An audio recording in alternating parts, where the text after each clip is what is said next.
अखिया में गजरा लगाइले गे, नीलरा पर बिंदिया सटाइले गे। अखिया में गजरा लगाइले गे, नीलरा पर बिंदिया सटाइले गे। अभी चढ़ल छो तोहर जवनिया गे, याना होठ पर लगाले होठ ललिया गे।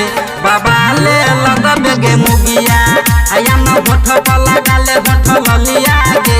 बाबा ले लगबे गे मुगिया।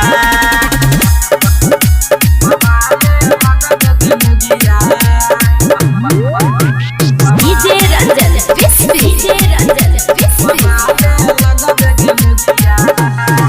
चांद जेना चमक लगबे, कहे छियो बतिया साँचे गे।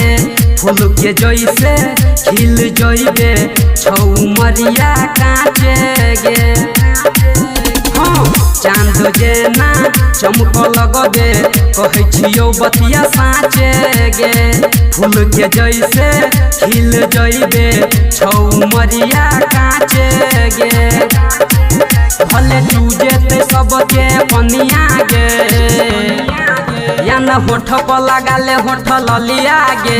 बाबा ले लगबे गे मुगिया, याना होठ पर लगाले होठ ललिया गे। बाबा ले लगबे गे मुगिया।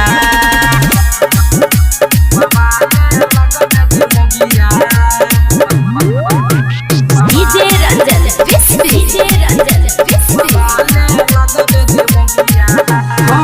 बिना मेकअप के लगे छे हेवी, सुनु हमर बेबी गे। तू तो हमरा लगे छे एकदम रानी गरम जलेबी गे।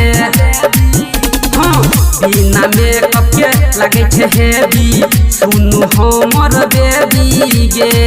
तू तो हमरा लगे छे एकदम रानी गरम जलेबी गे।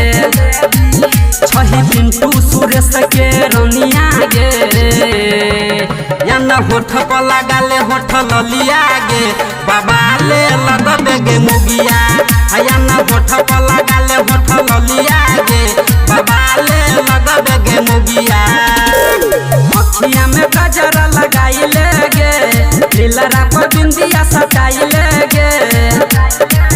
अभी चढ़ल छो तोहर जवनिया गे, याना होठ पर लगाले होठ ललिया गे। बाबा ले लगबे गे मुगिया, याना होठ पर लगाले होठ ललिया गे। बाबा ले लगबे गे मुगिया।